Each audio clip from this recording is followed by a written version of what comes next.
Láthatjuk Simovics Danit, amint megeszik egy bogárral töltött szendvicset. Mutasd meg, Dani, a bogarat, hogy benne van.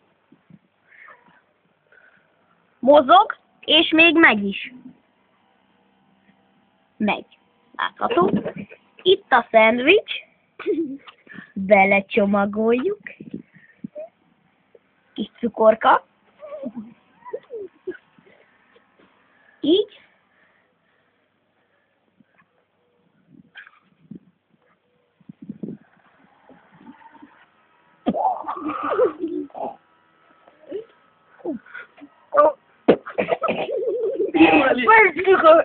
A második bakinkkal itt van velem Endler Dávid, becenevén Pöti, aki belemászik a kukába.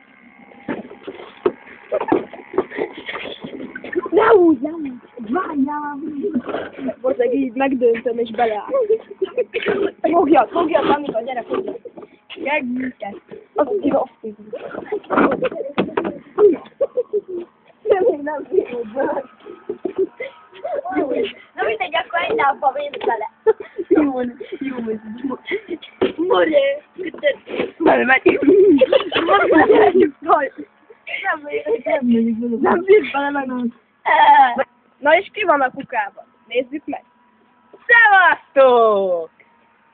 Visualete!